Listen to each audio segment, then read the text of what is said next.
Assalamu alaikum rahmatullah. Жақсылар, машалла, намаздар қабыл болсын. Эме bir нече тәртіп бар, иншалла, ошоны атқарып қоялы. Туғандар, машалла, Алла разы болсын.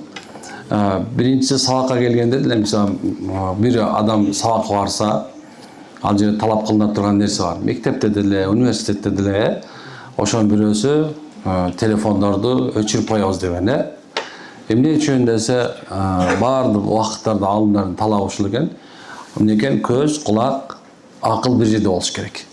Качан гана ушул бир жерде болсо, анан машалла ошол алынып аткан, берилип аткан сабак жугумдуу болот экен.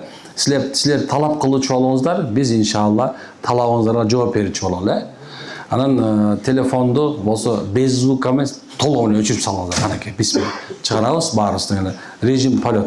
Эми силер Кудай буйрса, жакынкы 2 саат мындай айтканда үйлөгүлөргө, башка бирөөлөргө толугу менен мындай айтканда өчкүсүңөр. Сиздер азыр Алланын үйүндөсүңөр, машалла. Демек, урматтуу бир туугандарым, машалла, авалкы сөзүбүз Аллага мактоолор болсун. Анын пайгамбар Мухаммад Мустафа саллаллаху алейхи вассаламга салам жана салаваттар болсун деп баштайбыз. Жана башында биз айттык, молдокеңиздер айтты, эми ушу Алланын тагдыры экен, эмнегедир ушул жакка тартты. Канча деген чүйдө, канча деген жерлерде бара турган жерибиз бар, бирок эмнедир силер жака тартып алып келди. Машалла, бу да болсо бир Алланын бир хикматы, Алланын улуу даанышмандыгы жаратып жерде бир нерсе бардыр. Аваликим ушул жерде сиздер иншалла биздин айтып аткан сөздөргө башка жакка караганда көбүрөөк муктаждысыздар. Ошол себептен Алла алып келди, Кудай кааласа. Андан кийинки силерден кийин эле мен Кудай буйрса Жалал-Абадка учуп кетем. Эртең менен учуш керек болуп калат. Азыр түнү менен жол жүрүп кайра учуш керек болот ушундай.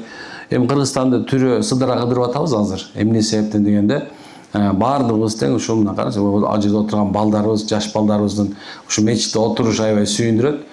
Ушул биздин жаштарыбыз машалла иман жолдо болсо экен, акыйкат жолдо болсо экен, машалла. Сиз менен биз болсо жол көрсөтө тургандардан болушубуз керек экенин мындай бир белгилеп, Кудай буйрса жеткизип коелу деген ойдо жүрөбүз. Анан дагы бир нерсе айтышым керек, машалла, биз жамаат ортолорунда сен туурасың, сен туура эмессиң деп үйрөтүш үчүн келген жокпуз. Биздин максатыбыз бир гана, машалла, ушу үммөттүн башы биригип, үммөт бир жерде сыйынып, үммөт бир гана Кудайга сыйынып, үммөт бир гана пайгамбардын аркасында жашап, үммөт бир гана Кур'андын жашоосу менен жашасын туура негизде алып баруу гана экен, машалла. Ошон үчүн аз биз сиздердин алдыңыздарга 3 хадистин негизинде иштейбиз, Кудай кааласа. Авалги 3 хадис белгилүү хадистерден, мисалы Тирмизи, Байхаки, Фи Шу'абил Иман ва Ибн Сайбат фи Мусаннифтер китептер келгендерден иншалла хадистер карайбыз. Көбүнчөсү адеп ахлакка көңүл буруп атабыз азыркы мезгилде. Илгертеден эле билсеңер керек, биздегилердин көпчүлүктөрү жанакындай сүйлөгөндө дагы баландайдын баласы алдабайт, түкөндөйдүн баласы уур кылбайт, тиги ата-энесине кылып аткан мамилесин карачы деп некен ошо сапаты менен адамдарды карап баалаганбыз. Биздин эл мисалы мына бул жерде айтасыңар жет аке, көл тегеринде жет акеңер бар. Мына ушул эле жакта мен билгенден 3 аке бар, Калыгул, Чолпон ата, анан кийин биякта Мойт аке. Мына ушул жагында 3 тарабында, бул тарабында 3 олияңар болгон.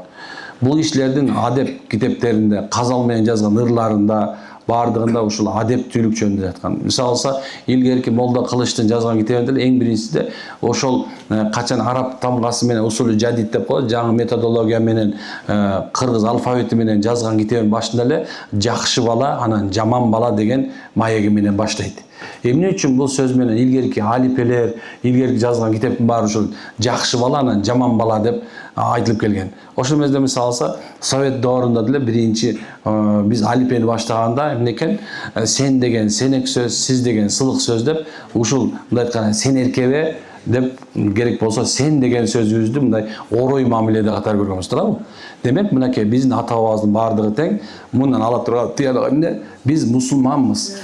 Демек мусулмандын адеби анын күзгүсү, анын оозунан чыккан сөзү атылган ок дегендей, машалла, дайым такай ушул нерсеге биз көңүл буруп келиптирбиз. Демек мен азыр сиздерге Кудайым буйрса, баарыңыздар эле мечитке келгенден кийин мусулмансыздар, Баарыңыздар келме билесиздер, баарыңар намаз окуш керек экенин билесиздер.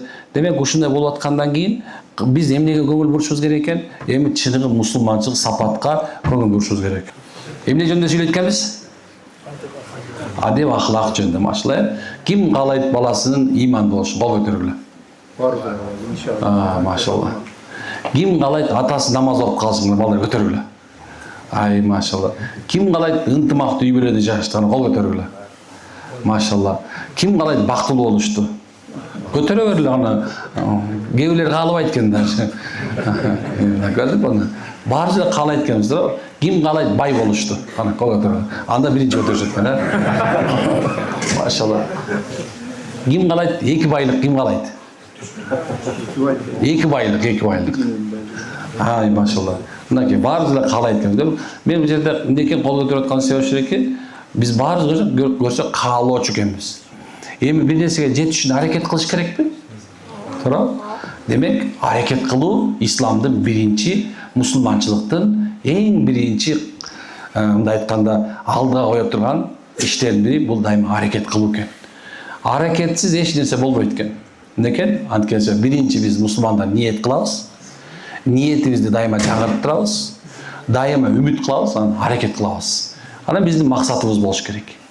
Эгерде кимдин максаты болбогон болсо, анда эмне болот экен? Ал акыртыы барып, аракка, дагы бир башка нерсеге, жалкоолукка, үмүтсүздүккө чөкөт экен. Бул дүйнө өзү күрөш. Мен дайыма айтып берем, бул дүйнөдө силерге эч ким, эч нерсе бесплатно не обещал. Бул дүйнөдө субханалла эч бир нерсе мен эле оозуңа эле алма бышып туруп оозуңа талп деп түшүп калбайт. Бул дүйнөдө ушундай Алла ушундай жараткан. Себептер дүйнөсү кылып жараткан. Эгерде мисалса каар жакшы жаба койсо, жазында эмне болот? Жерден жакшы нерсе чыкпай турабы? Эгерде жай бою жаан жабаса чөп чыкпай калат. Карасаңыз кандай нерсе? Эмне үчүн мындай? Анткени бул себептер дүйнөсү болгон сен. Күн чыкпаса жарык болбойт. Караңгыда асмандан жылы чыкпаса эмне болот? Кооздук жоголот. Эгерде ай чыкпаса субханалла адамдардын жашоосуна керек болсо, алманын даамы жок калат. Билесиңерби? Бир нерсе силеп алма өөрүктүн даамын ай чыгарат. Эгер 14 күн ай кадимки даам чыгарат. Ал эми күн болсо болгон өңөлө берет. Анын таттуулугун сен мен субханалла сугарып суу менен беребиз.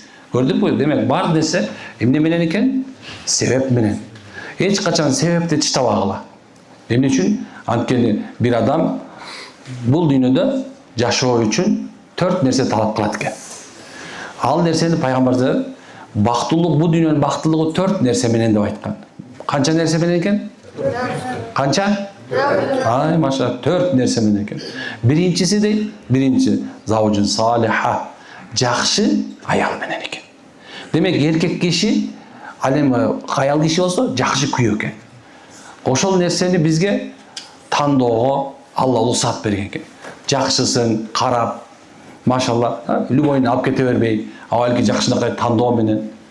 Жашоонун биринчи башаты субханалла эркек менен аялдан башталгандан кийин, декен жакшы аялың боло турган болсо, айыбыңды жашырып, жакшылыгыңды ашкере кыла турган болсо, жакшылыгыңды элге аштыра турган болсо, андан машалла Кудай Таалам сага жакшы бактылык берди дейт. Бул дүйнөдө керек болсо адам атабыз дагы бейиштен ичинде жыргап жашап аткан кезде кайгырып капаланганда, Алла Таалам ошо адам атанын сол кабыргасынан эттен алып туруп, эмне кылды? Эт менен сөөктөн Хава энебиз жаратып берип койду. Машалла. Ошону Хава энебиз көрүп туруп уктуй деген экен да. Кутугана деген. Мындай айтканда ушундай сүйүнүп кеткен экен. Ошол сени машалла силердин аялдарга дейт, тилдери ширин караганыңарда некен ушундай сүйүнө турган болсун деп бек айтканбыз пайгамбарыбыз. Демек бул дүйнөнүн бактылуу биринчи ушу менен боло турган болсо, экинчиси байтын кабир ва саид. Бир чоң же кичине үйүң болсо болуш керек экен. Чоң үй муктаждык экен. Эч ким айтпайт экен үй салбагыла деп. Ким айтты үй салбагыла? Этаждарды салгыла, 3 этаж салып алгыла керек болсо машалла. Эгерде помда айтканда сен дүйнөң ошол нерсени сага позволять этип аткан болсо, сал. Эч ким сени кедей бол деп айтпайт. Шариятыбызда кедей бол деп айтпайт. Ал жерде кедейчиликтин фазилети айтылган. Эгерде кимде кедей бол, бирок жашоосун динге арнаган болсо, анда анын фазилети өзүнчө болот.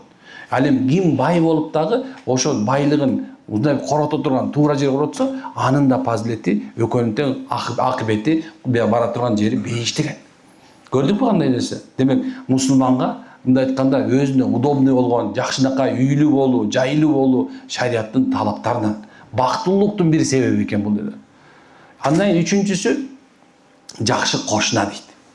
Кимдин кошунасы жакшы болгон болсо, демек аларга Алланын жакшылыгы келген болот экен. Алымдар айтат, силер үй сатып албагыла дейт. Чек бир жерден мындай бир жер ала турган болсоң, мынтип карап, өзүң ушул тетиги жакшы кошуна, ушул жакшы кошуна деп, ошон менен үй алсаң дагы, чек алсаң дагы, эмнекен жакшынакай кошуна менен болуш керек экен. Керек болсо, мисалы, жакында кошунаң тынч боло турган болсо, мамлекет да тынч боло турабы? Эми ошондой эле кошунаң жакшы боло турган болсо, ар жагың бүт нерсе жакшы болот дейт. Ошол себептен дайыма кимде ким үй алса, кошуна алсын деген. Бир уламалар бирөөсү үйүн сатып аткан угуп калып, анан кошунасы андан сураган экен. Сен эмнеге үйүн сатып атасың десе, бир нече миң карзым болуп калды. Айла жок сатышым керек болду дегенде, үйүнөн барып туруп, болгон байлыгын алып келип туруп, мынакей акчам мынакей. Бул сен эми үйүңдү сатпа. Эмнеге сатпа дегенде, сендей кошуна мага келбей калышы мүмкүн. Ошон үчүн мынакей кийин акчаң болот мага бересиң деп кошунасын карыздан уткарган экен. Жакшы ошо кызды болсо, алыскы туугандан жакын кошуна деген көрдүк кандай кыргыздын сөзү шариятта айтат. Ата-бабабыздын макал лакаптарынын баардыгы тең бул субханалла бизге шарият. Эч качан түртпөгүлө, каада салтыңарды, үрп адатыңарды, эми конечно кереги жоктору бар. Шариятыбызга каршы болгон үрп адаттар бар, кээ ырым-жырымдар бар. Үрп адаттар ошону алып коет экен, калган бирок жакшынакай сөздөрдү, жакшынакай иштерди алып кабыл алат экенбиз да. Туурабы? Мына аз сону тарых кандай сонун нерселер кылып коюптур. Шариятта сүрөтүлгөн нерсе жок. Бирок ошондой болсо дагы эмнекен, бул менин чоң атам турбайбы деп жакшынакай барып билип койсоң бар эмне нерселерге зыян тийеби. Туурабы? Кара кандай сонун нерсе, ар жерден китепкана кылып коюптур, машалла. Демек эгерде мындай айтканда илим алган эл озот, илимсиз адам тозот, бекер айтылбайт бул. Демек илимди ар жагына байлап коюптур. Ата-бабаңдан илим алган деп атат, машалла, туурабы? Эми төртүнчүсү болсо, кимге Алла жакшы бала берген болсо, ал бактылуу экен. Дагы бир алымда айтат, жок дейт, жакшы бир иш берген болсо дейт. Жакшы иш берген дегени адалдан боло турган. Мына жер иштеп эткенсиңер адалдан, мал кармайт экенсиңер адалдан, машалла, соода кылып атасыңар адалдан, туурабы? Ар кандай иш аракет кылып адалдан болгон бир ишиң боло турган болсо, ал карзың төлөнө турган болсун, үй бүлөң багыла турган болсун, кийимиң бүтүн боло турган болсун. Мына бул дүйнөдөгү дүйнөлүк бакыттар ошо төрт нерсеге байланыптыр. Мына үйгө, аялга, кошунага, иштеген ишиңе, жакшы балаңа. Мына ушул нерселер бул дүйнөнүн бакыттары. Ал эми ахиреттин бактылуулугу болсо, эң оңой, эң жакшы, эң оңою. Алла Таала арам деген нерсени арам деп койгула. Эмне арам делди, болдан алыс болуп койгула. Эмне адал деди, ошону кабыл алгыла. Кайсы нерсени окугула деди, ошону окугула. Кайсы нерсени кармагыла деди, ошону кармагыла. Кайсыга тийбегиле деди, тийбей коюш керек. Бүттү мынакей. Чектен ашып кетпеш керек. Кой бакканда деле эмнекен ар жакка барсаң карышкыр бар, бер жакка барсаң кашкулак бар, бер жагына барсаң субханалла баягы эмнекен шакалдар бар. Туурабы? Аны ошону койду да сактап атабыз го, туурабы? Ошондой эле өзүңдү дагы ол шайтан болгон улумда шайтандан өзүңдү сакта деген сөз да. Шайтан адамды дайыма жүрөктөрүнө кол салат. Намаз окутпайт, мечитке алып келбейт. Намаз окуса дагы ар кандай ойлор салып, тиги адашкан, тиги туура эмес, тиги бывший алкаш, тиги бывший мент деп ар нерсени эмнеке моңдуп тияка бияка алып келип атып, сенин жүрөгүңдө ой ошонун жанында намаз окумак белем деп жаман ой салып атып, акырында өзүң да жок, башка да намазга барбай калат. Көрдүңбү кандай нерсе? Демек биздин жашообузда субханалла адамдарды намаз окуган адамдар көп аз. Намаз окугандар адамдар аябай көп. Силер мен бир окуяны айтып берем да, бир байке бар эле, анан айтып калды, балдарым мен умрага жөнөтүп атат dedi. Мен ушу барбай деле койсом болмок, ушу балам кыйнап жөнөтүп атат. Аны эми мейли байкем балаңыз жиберип атса, балаңыз урматтап атса барып келиңиз деп баягы баланы атасын алмага аманат кылды. Молдоке мону ала барыңызчы. Атамды ушуна бир нерсе кылыңызчы. Арагы чет экен. Жанакындай нерселер кылат экен, эми жаман нерсенин баарын кылат экен да, короче. Меккеге барып түштүк. Аякка түшкөндө баягы ихрамды байланганда баягы ич кийимин чечпей коюптур. Чечпейм мен силер каяктан молдоңорду. Эмне ушун чечейинби? Эмне уят эмеспи деп. Субханалла күлүп койдум. Жүр. Аны ар жакка жетип калабыз да, акырын байке чечип, бир кой союш керек, штраф болуп калсын. Ушундай дейт. Аз балаңа чалайын деп бир кой сал деп атам. деген сөз. Ой, чал айтпадым, чечем деп чечип салды. Баягы акчаны айтты байкуш киши эмне дейм мен. Анан дүйнөгө кишилер экенбиз да биз барбызчы. Акчаны бир нерсе айтсачы, банкрот болгубуз келбейт экен эчкүнчө. Бөтөнчө жаш кезде өзүн сактайт экенбиз, анан карып калган баласын сактайт экен да. Балам ошо тээк болуп турсунчу, мынакей жардамчы болуп атам деп жүрө берет экен да. Анан барып эме кылганда эки жагын карайт, бuyагын карайт. Анан бир мезгилде мен монтип эле көрсө мусулмандар көп турбайбы дейт. Көрсө ал кишинин оюнда мына айылда жүргөн 4 постоянно мечитке барган 4 эле кишини көрүп, ойлоп туруп көрсө жер жүзүндө баардыгы ошондой экен депчи. Тиякта миллиондогон, бир киргенде 10 миллион мусулман кирет да. Мисалы болсо бир киргенде 10 миллион мусулман батып кетет. Азыр 30 миллионго чейин Рамазанда 30 миллион, 36 миллионго чейин адам кирип кетет. Бир күндө. Эми караңыз, ал кишинин оюнда, ал ойлоп тур, субханалла. Болду. Көрсө 4 эле мечити бар, 4 эле караса эсептесе да мындай да. Бывший нашакор, алкаш, анан мындай анча-мынча элди алдап жүргөн эме болчу. Анан кийин бирөө мындай көчө киши менен иши жок болчу, бирөө мечитке барат. Ал ушу 4 эле кишини тааныйт да. Көрдүк кандай? Адамдар субханалла, сиз менен биз ушундай бул жашоодо жашап атканбыз да. Эми биз мусулмандар намаз окуганын карабайбыз. Биз сенин мусулмандардын ким экениңди карайбыз. Ким экениңди? Кандайсың сен? Диниң кантип оңдоду сени? Мына мисалы алса, мен таң бердим, баягынчерээк биз өзү молдо болгону менен башты мынакей 30-жыл кетип бартат да. Анан 30 жылдан бери бир эжени көрбөптүрмүн. Анан жаксыңар эжеке десем, ай, жана сен эрмексиңби дейт. Ооба десем, тооба оңолдуңбу дейт да. 30 жыл болуптур да. 30 жыл мурун кичинекей кезимде мектепте окуп жаман иш кылган экенмин да. Көрсө инисин сабап коюптурмун. Эми карасаң 30 жыл, тооба оңолдуңбу сен дагы дейт да. Мен өмүр бою субхана көчөдө калган эме деп. Адамдар көрдүм, бир жаман нерсе эмне болду? Өмүр бою калат экен. Баягы кыргызча сөз бар го. Жанагындай жакшы деген бир сөз бар. Кууса жеткиз. Жаман деген бир сөз бар. Жууса жеткиз. Көрсө мен жуулан экен дагычы. Көрдүк кандай нерсе. Демек, машалла, ошондо мен дагы бир нерсени түшүндүм. Демек, биз оңолуштун үстүндө дайыма аракет кылышыбыз керек экен. Дин деген бул эмне десе, бул оңолуу. Мен дайыма айтам, дин деген бул оңолуу. Дин деселе баарын ойлобогон, диндер адамдар окат кылбайт экен, сакалын сербейтип алат. Сакалы жок деле жүрөр, сени ким проблема кыйнап атат. Мурдуңду алсаң болгон нерсе ошол. Сакал барбы, жокпу, жүр. Сен эч ким мечитке келе бер.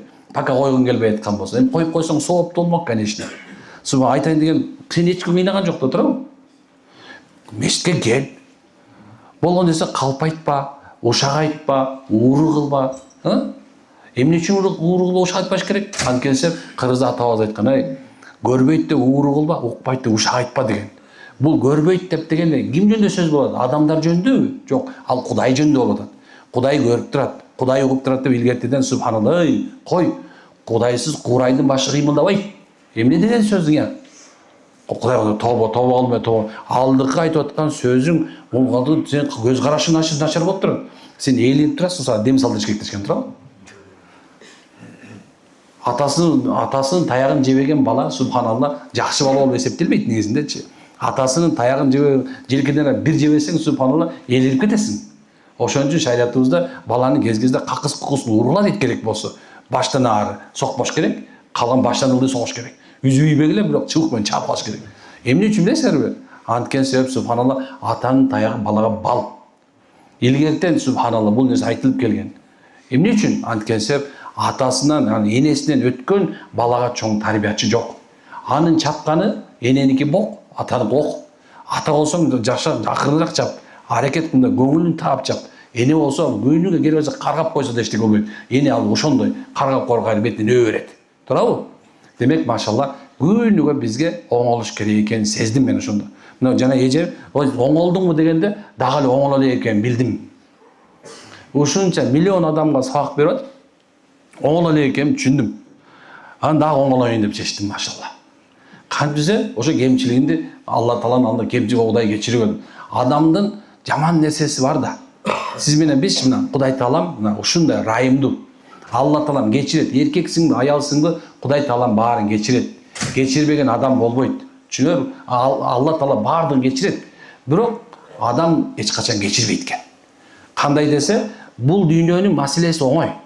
Мынакей, бүгүн келип туруп, шим костюм кийип туруп, байке, кечирип коем, монун башына кийип кой, менден кетти деп жанына барсаң мүмкүн экен, э? Ал эми эртеңки күнү ахиретке бир адам сен жөнүндө боягында жаман нерсени, могу сага кек сактаган боюнча кетип калса, анда кыяматтын кыл көпүрөсү ошол экөө үчүн болот. Өч ала турган жерди кыяматтын кыл көпүрөсү деп айтабыз. Кылдан ичке, кылычтан курч деген үчүн айтат, билесизби? Анткени ушундай деңгээлде ошол жерге таразага салынат деген сөз. Кылдан ичке деген нерсе үзүлүп кетет деген сөз. Кылычтан курч деген нерсеси анда эгерде эме болбосоң кесилип кетесиң деген сөз. Кандайча? Эгерде бул дүйнөдө бир адамдын акысын тепсеген болсоң, бул дүйнөдө субхан бирөөнү зулумдук кылган болсоң, бул дүйнөдө бир адамга субханалла жашоосуна тоскоолдук берсең, же болсо жана хадисте окуп бердимби? Ла ядхулул жанна маннан дейт пайгамбарыбыз. Бейишке дейт, чагымчы кирбейт деп пайгамбарыбыз. Бейишке чагымчы кирбейт. Карасаң, эмне үчүн десе, ошол кыл көпүрөнү өтө албайт ар көздөй.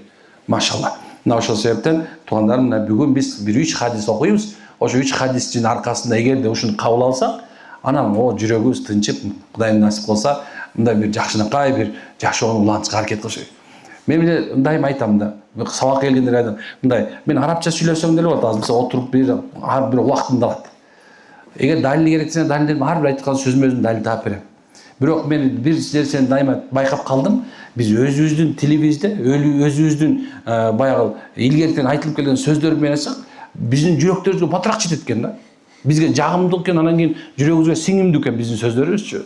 Ошол себептен машалла азыр кыргызчасы деген биринчи ата бабанын салты менен, кандай айтканда, макал лакап менен жакшынакай түшүндүрүп бердим. Кандай болуш керек? Эми пайгамбарыбыздын айтканы менен түшүндүрүп берип баштайын. Сабактын экинчи бөлүгү башталды. Даярсызбы? Машалла. Тажап кетсең айт, эй молда, токто, тажап кеттим, кетебей десе. Всё, надоел деди. Ар нерсени сүйлөп берип кеткенде эле мен кетип калам. Макулбу? Эчтеке дебейм, сразу чыкам да кетип калам. До свидания деп коем. Хорошо? Мындай анда. Al-hadithu tasi'. 9-нчы хадис фи камали хуснил хулqиhi саллаллаху алейхи вассалам. Пайгамбар саллаллаху алейхи вассаламдын көркөм мүнөзүнүн толуктуу, камилдиги туурасында. Же болсо биз дайыма шариятыбызды пайгамбарыбызга ылайыктуу айтканбыз. Кимге ылайыктуу айтканбыз? Мухаммад Мустафа саллаллаху алейхи вассалам.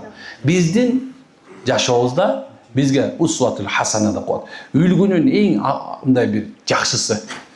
Адамзатка мындай мотивация берген. Жашоонун толук болушуна, бакыттуулуктун толук болушуна себеп болгон ким экен? Мухаммад саллаллаху алейхи вассалам. Кайсы жер үйдүн ичинде Мухаммад деген баласы болсо, ошол үйдө береке болот. Кайсы үйдө пайгамбарыбыздын сүннөт аткарылып атса, береке болот. Айтышыңар мүмкүн да, кайсы болду экен, менин үйүмдө сүннөт барбы же жокпу деп ойлонуп калдыңарбы?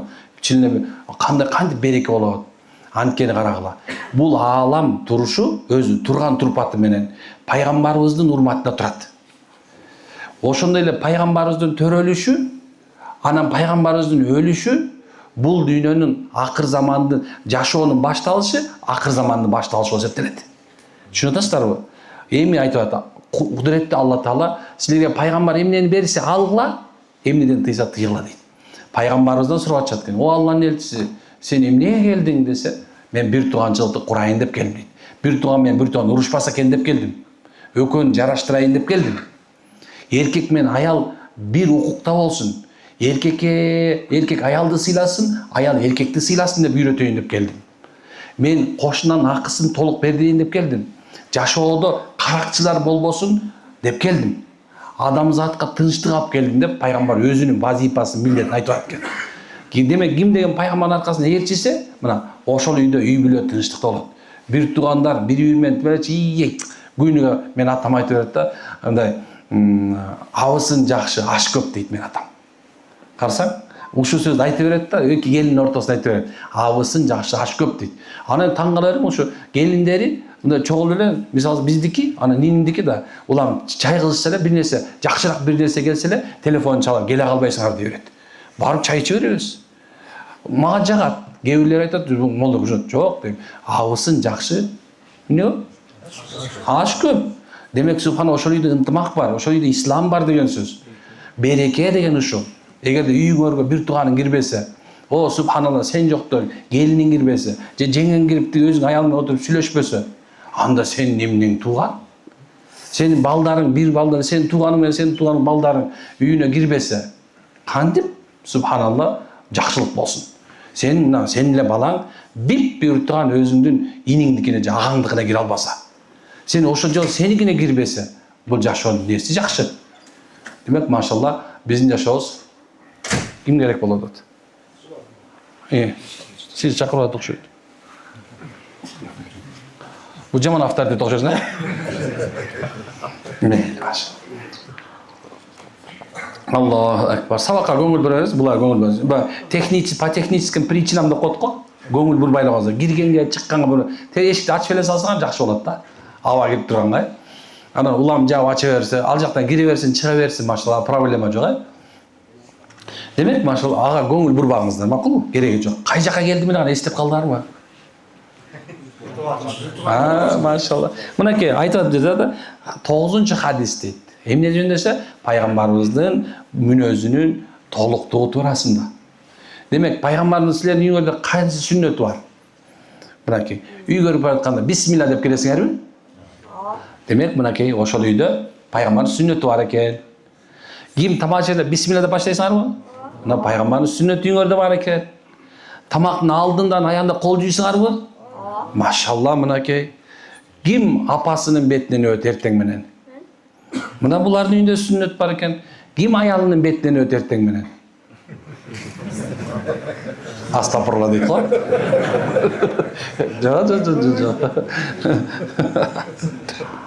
Анда көп кетет го.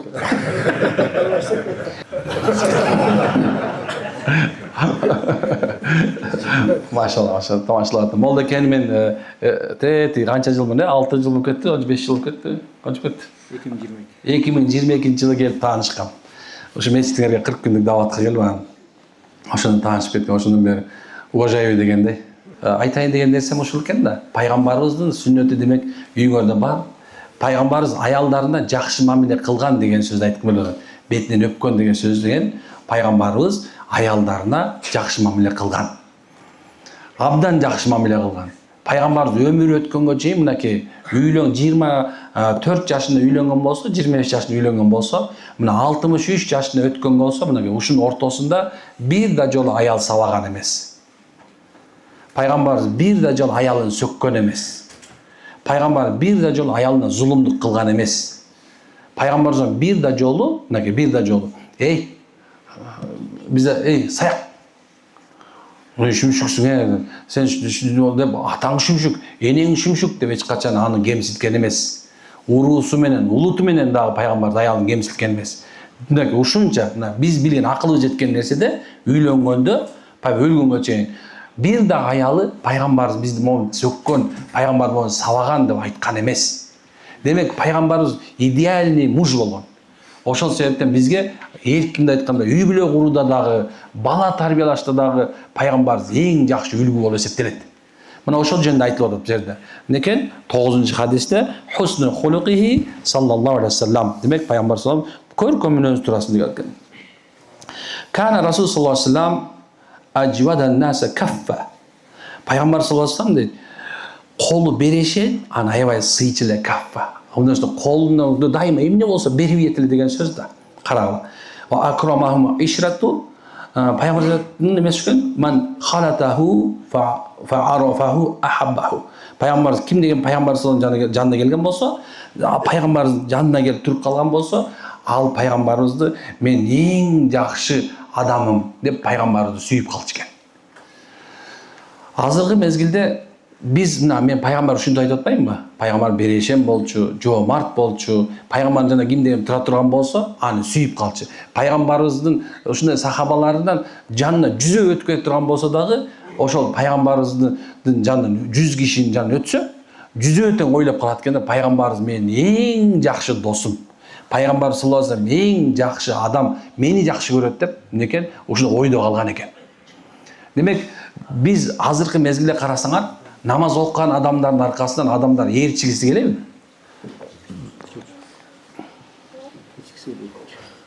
Молдалардын аркасынан ээрчигиңиздер келеби?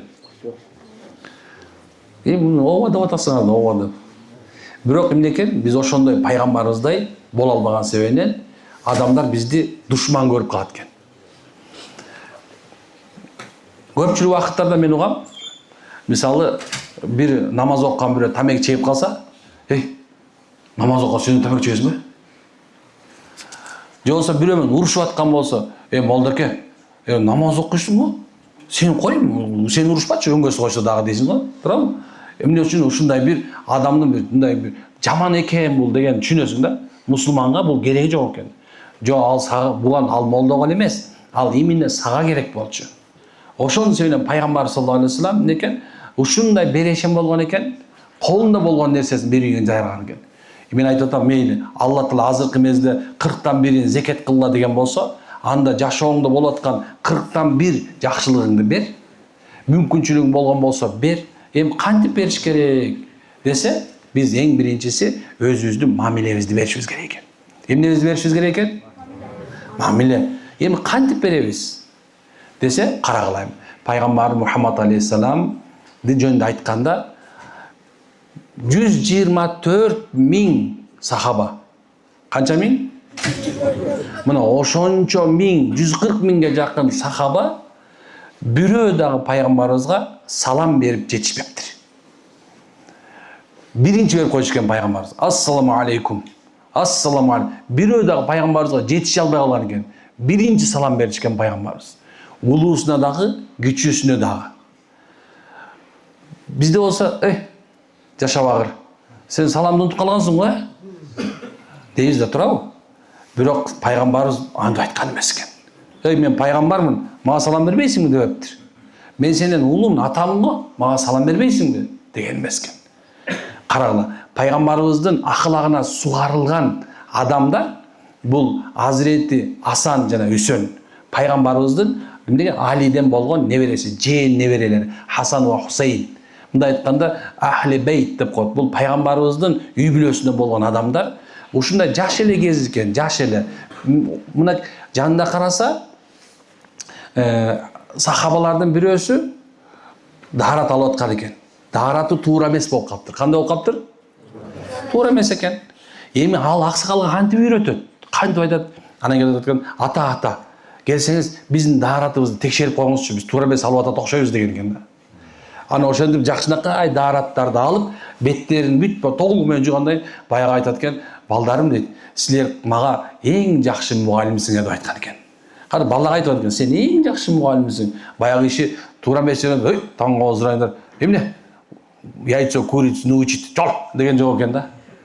Айтып аткан, силер эң жакшы мугалимсиңер деп. Баласынан болгон жаш кичинекей баладан тарбия алып атат дагы, ошол эле жерде эмне кылат экен? Ыраазычылык билдирип атат экен. Тиги балдар болсо, тиги кишинин да акысын тепсеген жок экен. Улуу кишиге туура эмес алат, аксакал туура эмес алат деген жок. Ата айтып карап коюңузчу, мен кандай даарат алып атам деп, машалла өзүнүн дааратын көрсөтүп атат экен. Көрдүңбү кандай нерсе? Демек пайгамбар саллаллаху алейхи вассаламдын ахлагы менен ахлактанган адамдар ушундай деңгээлде болгон. Мына биз деле азыр болсок болот. Мынаки улуулар кетип баратсаңар, жолдо кетип баратсаңар, аксакалдар кимсиңер сиздер? Аксакалдар төрдүн көркүсүңөр. Төрдүн көркүсүңөр. Кийин эле чыгып кетти, жанакындай сөз бар го. Көр андан көр деген, төрдөн көр дегенчи. Бул акмактардын сөзү, субханалла. Кандай адамдардын сөзү экен? Аксакалдардын соткасын аласың, мени карагыла. Демек пайгамбар саллаллаху алейхи вассаламдын эмеси ушул экен, улуу болсо дагы биринчи салам берген экен. Мына сиздер да иншалла Кудайым насип кылса, мына ушул нерсеге көнөлү. Жакшылык баштан башталыш керек болот, улуулардан. Азыр айтышат бүгүндө жаш балдар турса, эмнеге бизге айтып атат депчи? Айланайын улуулар, айланайын аксакалдар. Силер бизге төшкө төш, башка башсызар. Силер биздин көркүсүңөр. Силер субханалла биздин төрүбүздүн көркүсүңөр, машалла. Мечитибизде дагы бул саптын көркүсүңөр, субханалла. Мына ушул көрктөр бизге кандай болуш керек экен? Бизге акыйкат, чыныгы жолду көрсөтүүчү болуш керек. Ал эми кантип үйрөнөбүз? Мынакей бизди 80 жыл бою мындай бир идеология менен жашатып келди. Андан 30 жыл биз башаламандык менен жадык. Эми 110 жылдан кийин келип мен өзгөртөм деп атасыңбы десе, жок, мен өзгөртө албайм. Алла пайгамбарга ошол өзүнүн агасы Абу Талиб, атасынын агасы болгон анын агасы да турабы? Мына ошо Абу Талиб пайгамбарыбыздын түйүндө жүрүп дагы, пайгамбарга жардам берип дагы анан имансыз, капыр боюнча калган. Мына ошол мезгилде ушундай капаланып, ушем атамдын бир тууганы капыр боюнча калабы деп ушундай капа болуп турган мезгилде Алла айтып аткан: "Эй Мухаммад, сен капаланба. Сен болгону жеткизүүчүсүң. Сен жеткизип кой жөн эле. Алла иман салат, Алла имандалат" дейт. Караңыздар, Алла пайгамбар ушул экен. Демек, сиздер менен биз иман сала албайт экенбиз адамга. Адамды оңдой албайт экен, бирок биз өзүбүздү оңдой алат экенбиз. Биз ар бир адам өзүн оңдой алат. Муну мисалы алса 3 нерсеге бөлүп койсок болот. Биринчиси истикомат, постоянство, дайыма бир нерсени кылуу. Мисалы күнү эртең менен чөлө бокту чыгып койдун кыгы менен уйдун кыгын чыгарып турган болсоң, ал адат болуп калат да, туурабы? Эртең менен чыгарбасаң, ровно саат 12-де сугарбасаң, адат болуп калган, туурабы? Аны кылышың керек болот. Бирок жашоодо дагы мисалы бир максат коюп туруп, ошол нерсени дайыма кыла турган болсо бир адам, эмнеге оңолушу тез болот. 3 нерсе деп атабыз. Биринчиси истикомат, ошо дайыма кылуу. Үчүнчүсү субханалла, эмнекен? Бул дайымыйдан дагы ошол нерсеге туура жана туура эмес нерсени тандап билүү. Кайсы нерсе туура, кайсы нерсе туура эмес. Үчүнчүсү болсо дайыма жамаат менен бирге болуу. Эл менен бирге болуу. Кыргызда сөз бар, туурабы? Ой, эл көргөндү көрөбүз да. Буйрган тургандыр десечи, кээ бир адамдар мындай айтпаш керек дейт. Жок, бул жердин тети философиясы такыр бөлөк. Эл менен көрөбүз деген нерсе жамаат менен бирге болобуз. Ушул жерде кандай болсо ошол экен. Көпчүлүк менен бирге болуш керек. Мисалы, Ханафи мазхабы тура бизде. Мынакей бүт Кыргызстан боюнча, Казакстан, Өзбекстан, Тажикстан, мына ушул жерде баардык Ханафи мазхабы, Матуриди деген акыйда, ишенимибиз бар. Илгертен имам Азам мазхабынан деп келген. Мына ошону көпчүлүктү кармагыла деген сөз ал. Илгертен ушул жолду кармагыла, ушул жолду тутунгула, адашып кетпегиле деген сөз. Мындан чыгып кетсең, адашып кетесиң. Мындан чыгып кетсең, адашып кетесиң. Эмне үчүн дегенде, мунун ичинде баардык нерсе бар деген сөз. Ошо эл менен көрөбүз деген нерсе ушул. Адамдар илгери ушинтип сүйлөп койгон. Эл менен көрөбүз. Биз алса боякта топон суга сен эле качып кетмек белең, туурабы? Же болбосо жер титирип отурган болсо сен эле үйүңгө калмак белең. Анда мүмкүн эмес. Эмнекен? Ошо менен кошо чогуу болот. Эл карадан жесе карандан жейсиң, актан жесе актан жейсиң, туурабы? Демек, машалла, ошол эл менен бирге болуш керек экен. Мына ошондо машалла, ошол адамдардын жашоосу оңолот экен. Кийинкиси пайгамбар саллаллаху алейхи вассаламдын дагы бир сүннөтү ушул экен. Ар бир убакытта ар бир адамдын акысын беришкен пайгамбарыбыз. Акысын берүү дегенди кандай түшүнөсүз ана? Кайра айтып отурсаңыз. Акысын, адамдын акысын берүү деген. Көз каймактап баратканда берип калдым суроону, Акысын бер адам. Айткандарды аткарыш керек. Мында милдет. Кана сиз айтыңызчы ана. Ар бир адам акысын бериш керек. Кантип бересиз? Маңдай тери болгон. Маңдай өзүнүн маңдай терин тапкан нерсесин өзү бериш. Кана, агай. Физика илимдеринин доктору экен. Адам акысын берүү кандай? Башка адамдардын өзүнүн кылып аткан иштен жолдо болбош керек.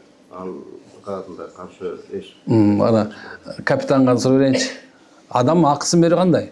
Адам акысы көп, аялынын акысы бар, адамдардын акысы бар, эмгек акы бар. Туптуура. Туптуура. Мына эми капитандан туура сөз болду, машалла. Адам акысы дегенде сөзсүз эле бир адамдын иштеткенде эмес экен. Мынакей, ошо иштеткен адамдын да акысы бар экен, аялыңдын сенин үстүндө акысы бар экен, күйөөңдүн сенин үстүндө акысы бар экен, балаңдын акысы бар экен, кошунаңдын акысы бар экен, жолдо кетип бараткан адамдын акысы бар экен, керек болсо субханалла конокко келген адамдын акысы бар экен. Караңыздар, досчулуктун акысы бар экен, куда сөөктүн акысы бар экен. Мына ушундай небере чөйрөн, жээниңдин, күйөө балаңдын акысы бар экен. Мына ошолордун баардыгын берүү деген сөз. Сен өзүң күйүп кетсең дагы, эмнекен башкаларды күйгүзбөшүң керек деген сөз. Сен ошолор үчүн дуа кыл. Эчтеке кыла албайсың, акча бере албайсың, күч менен жардам бере албайсың. Эмне аркасында о Алла, ушуларга жакшылык бере о Алла, ушуларды кечире көр, о Алла деп эмне кылышыбыз керек экен? Акысын берүү деген ушул экен. Илгертен жаан менен жерге көрөт, бата менен элге өрттеп келген. Бул эмне үчүн? Анткени себеби бул сиздин менин акыбыз ушул болгон. Илгертен жолдо бир адам келатканма, жолоочу болот болсо, айланайын кел, нанос тийип кет. Айланайын кел, чай ичип кет. Айланайын муну ос тийип кой. Кудай конокмун деген болсо, ошол үйүнө киргизген экен. Мунун баардыгы тең биздин эл болуп сакталып калышынын бир жолу ушул. Мен дайыма ойлоно берем да, биз кантип биягыбызда чин турат. Субханалла, миллиард итчер, анжу турат. Карасаң биягында. Боягында субханалла, эми булар жок болчу, кийин пайда болсо деле бир 30 миллиондук адам турат. Биягында карасаң, эми ушундай айтайын деген нерсем эмне? Биз ушундай бир эменин арында мындай бир алаканы эсе салып койсоң, бир алаканы эки салса, жартысы жок болуп калган элбиз. Биз эмнебиз менен сакталып калдык десек, мынакей бул жерде тарыхчы болуп турат. Биздин өзгөчө тарыхчылар жазганда, кетип баратканда Кыргыз деген эл бар. Ошол элдин үйүнө барсаң, эч качан ачка калбайсың. Акыркы коозу союп, сени конок кылып турган жөнөтөт деген тарыхта жазуулар бар экен. Биз адамдардын акысын берип атып, адамдарга жакшылык берип атып, оңунда калып калган элбиз. Өзүбүз сакталып калганбыз. Биздинчи, мен таң кала берем да, канча жерге барбайын, кайсы мамлекетке барбайын, бирок эмнегедир биздикиндей менталитет жок да. Биздегидей конок сыйлоо, биздикинде учурашуу керек болсочу, мынакей 30 жылдын ичинде биз өзүбүздү жоготуп ийген жокпуз. Дүйнөбүздөн кыдырып тентип кеттик. Бирок кайра келип чогулдук. Байкотасыңар ушунчу, чогулдук. Ушундай экен да. Эл ушундай экен, субханалла. Мен ойлоп калам, акырында балким ушу тентип жок болуп кетерибизде, балким ушу жети кыдыр дарыган жерден падыша чыгып, балким субханалла чогулуп калдык деп ойлоп калам кебердечи. Бекерден балким бияктан чыккан жоктур. Билбейсиңер да туурабы? Карчы кандай сонун нерселер бар. Ошонун себеби эмне экен? Акысын берген, үйрөнөр адамзаттын. Адамдардын акысын берген. Сурашам, ой молдоке, аялдын акысын кантип берем? Күйөөмдүн акысын кантип берем? Мынакей. Билгиле, субханалла. Аялыңар силердин кулуңар эмес. Ага зордук, зомбулук көрсөтүш, бул анын акысына кыянат кылуу. Керек болсо аялды эркелеткенде, керек болсо ага белек бергенде, аны кийинткенде, ага сөз сүйлөгөндө да сен эркектигиңди жоготпо. Кийинтип ичинтип аткан болсоң, мен багып атам деп төшүңдү какпа. Ал сенин себепти ырыскылантып атат Аллах. Эгерде сен зомбулук көрсөтөйүн деген болсоң, билгин, ал сенден алсыз. Ал сенен алсыз. Момда чоң ушундай бир менде молдо көкөбүздү кошуп койгон аялыңар боло турган болсо дагычы. Эгерде молду аны чертип койсоң, өкүрүп бакырып ыйлайт, билесиңерби? Ушундай чоң болсо да алсыз болсо, сен мындай ичке турасың, момду карап турасың, десең отура калат, туурабы? Эмне үчүн? Анткени сен аны Аллах алсыз жараткан. Күчтүү болсо, мен күч деле бар, бирок мынтип койнун. Бирок сен эр деп сыйлайт да, туурабы? Демек, муну аялдын акысы ушул экен. Балаңдын акысы эмне? Балаңдын акысы ушул, субханалла. Балаңа жакшы тарбия берүү. Тарбия бериштен мурда биринчи балаңа жакшы ат коюшуң керек. Мен жана башында айтып келдим, кимдин үйүндө Мухаммад деген бар болсо, береке болот деп айттым, туурабы? Эмне үчүн айттым? Анткени балдарга Мухаммад, Ахмад, Махмуд, Мухтар деген аттарды койгула. Илгери такыр болбой калганда, биздегилердин баары тең кояны коянды ошондой кое турган болсоң, элдин баары тең жаман көрүп, мындай бир кысып турган мезгилде акыры эмне билбей Мамбет деп коюшкан. Мамбет деген бул Мухаммед да. Мамбет Садык. Бул Мухаммад Садык да. Мамбет Алы дегенчи, Мухаммад Али деген сөз. Карасаң мындайсы. Ушунчалык деңгээлде кыскартып туруп, анан кийин биз ушинтип акырында коюп, ошонун себебинен жашообузда береке болуп келатат экенбиз, туугандар. Баланын акысы жакшы ат коюу. Аны эми бала төрөгөндөн кийин ат эле коюп койбойсуң. Ага илим, билим берип, тарбия беришиң керек. Алма сагынан алыс жүрбөйт дейт. Мен сурай берем көбүнчө, арак ичесиңби? Десем, ой ичем. Эмнеге ичесиң дейм да. Көрө жөн эле дейт да. Ай ата, пропал дедим да. Атаң көр. Ал сен жөн эле ичип жүргөндө байкасаң сенин балаң карап жүрөт, мындай карап, мындай кызың карап жүрөт. Анан кийин балам кайдан алкаш чыгып калды, балам кайдан наркоман чыгып калды, балам кайдан жин чыгып калды деп, эмне экен? Үшүмшүк сага окшош бала туулуп калган деп аялың күнөөлөшөт да. Сен бул таекесин тартып калыптыр. Бул кайнатам тартып калыптыр. Эмне экен? Башка бирөө. Бирок сен күнүгө алкашсың да, сен күнүгө чөп арага чөтпөйсүңбү? Сен күнүгө тамеки чегип атасың, балаң тамеки чекпейди. Чегет балаң тамеки. Сен уурусуң, субханалла. Бирөөнүн керек болсо, мына кошунаңдын мындай бир алакандай жерине кирбе дейт пайгамбарыбыз. Ким бул дүйнөдө бир кошунан бир алакандай жерине кирип кетсе, ошол мына жердей болгон тозок болот. Ошол сен бирөө кошунаңдын алакандай жерине кирип кеткен себептүү сенин балаң субханалла жер жүзүнө жанагындай бир киши өлтүргүч же зулум болуп чоңоюп баштайт. Алымдар Абул Касым рахимулла деген бир чоң алым өткөн. Ошол эки айтат да, атасынын бир адам күнөөсүнө бирөө жооп бербейт. Бирок ошол атасынын көрсөткөн жолу менен бала жол чабат. Кыргызда сөз бар. Аккан арттан жагат, суга агат. Бул сен чаптың да ошо арактычы. Эми ал суу агыш керек деп турабы? Каяк жака чаптың? Камоктогу аракабы? Же синтетический наркотикеби? Же балким нашага тарткандырсың? Балким душмандыкка, уурлукка тарткан койгонсуң. Балаң ошол жака барып атат. Же кумар оюнуна субханалла. Мына ушундай.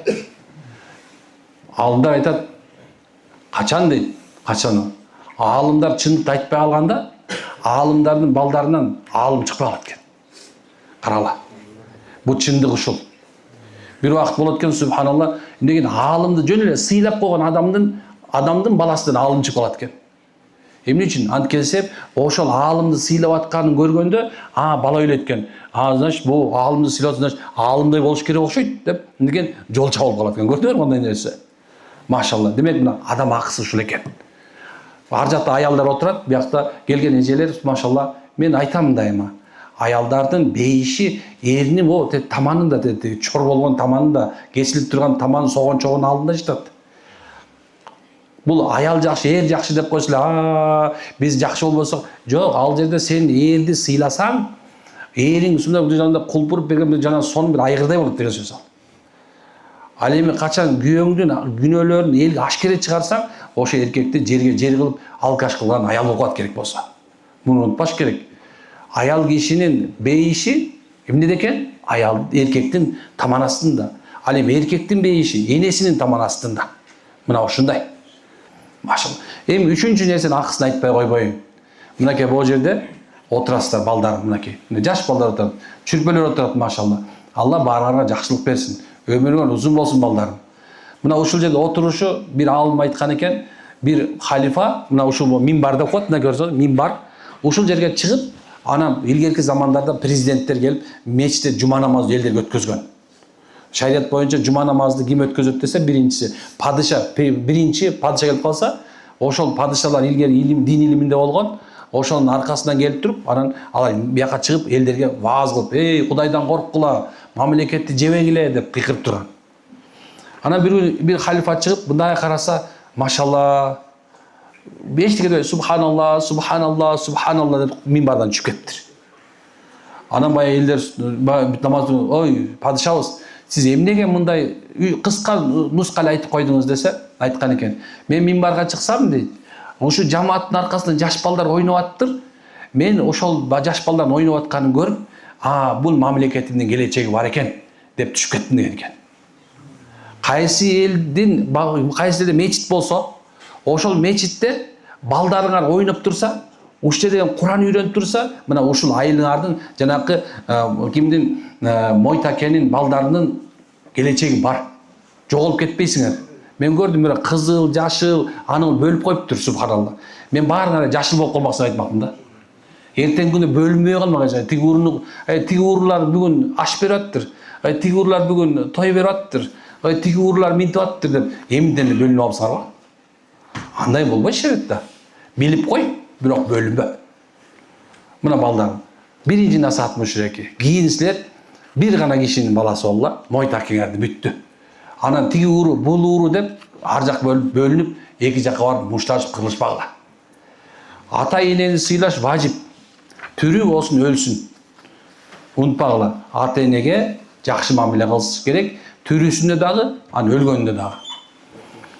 Баландайдын баласы ууру болуп кеттир айтпагыла. Баландайдын баласы өзү жакшы эле адам эле. Баласы момунт бузулуп кеттир деген атка калтырбагыла. Мына силер ушинтип жакшылык кыла аласыңар. Баландайдын баласы түрмөгө түшүп калыптыр. Баландайдын баласы бир нерсени уурдаптыр. Ой, өлгөн раматтылык жакшы эле адам эле болчу. Бул кайдан чыкканын билбейм деп ошону атаңарга так калтырбагыла. Ошонун ичинде баары бар.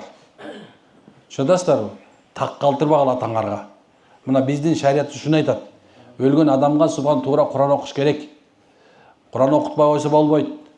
Канчалык бидаат десеңер дагы биз ата бабабыздан келе турган нерсе шариатта далил бар. Түшүнөсүңөрбү? Бул шарт. Кур'ан окуш, көпүрө куруу, мечит кылуу, хайыр ихсан кылуу, о молдоген чакырып барып Кур'ан түшүрүү, мунун баардыгы тең бар.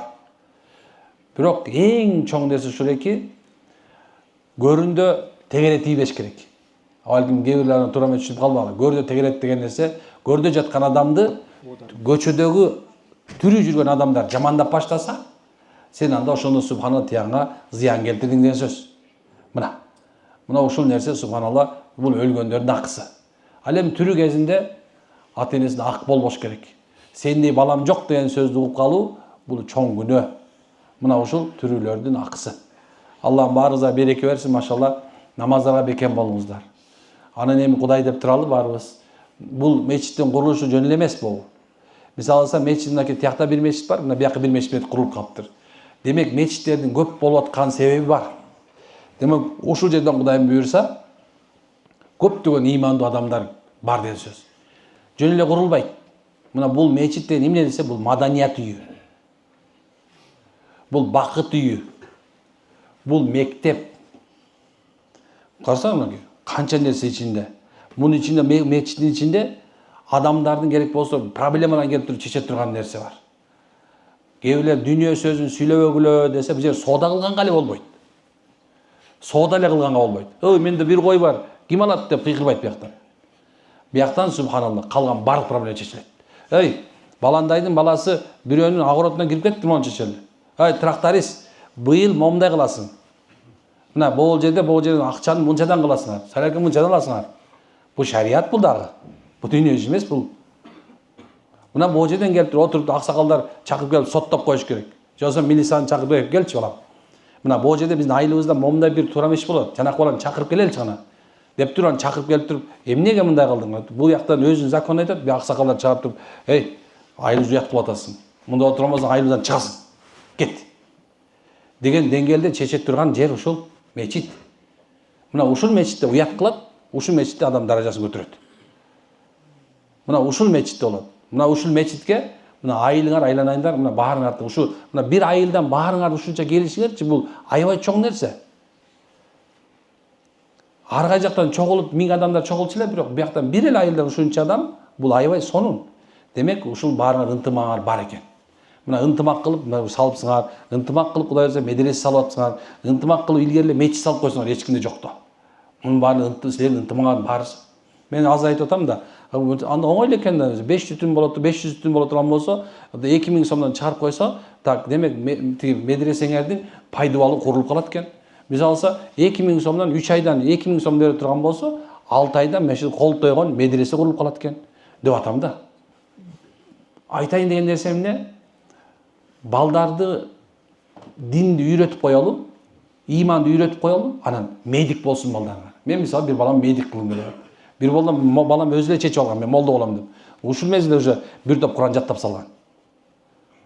Өзү эле мындай эле кичинекей бала, устазынан жаттап эле ызычы болот, өзүнчө арабча сүйлөп эле, англисче ызычы болуп жүрөт өзүнчө. Мен молдо болом, уже чечип алган. Бир өзү медик болом деп, хорошо, ыйманды үйрөн.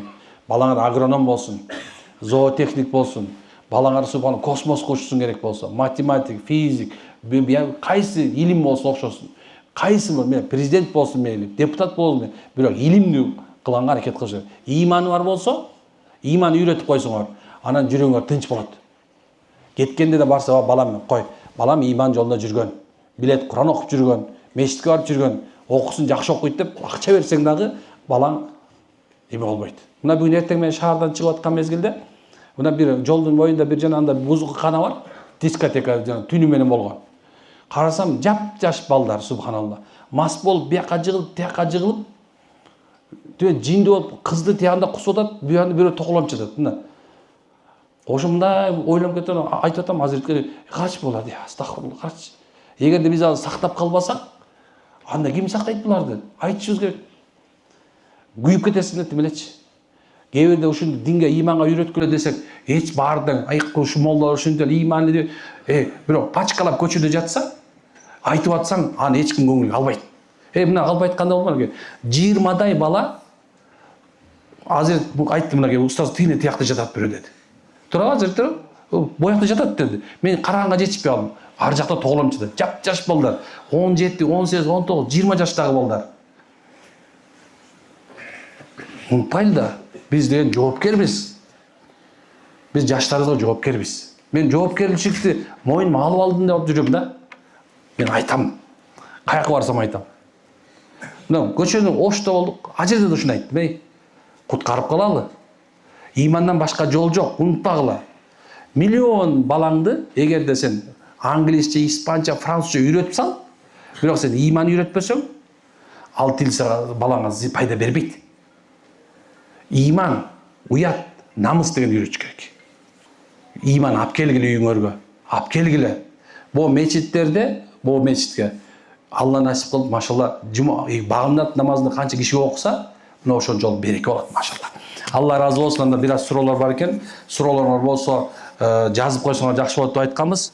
Анан мынча суроо бар экен, ошо жооп берип коеюн. Ыраазысыздарбы? Машалла. Тажап кетпедиңерби?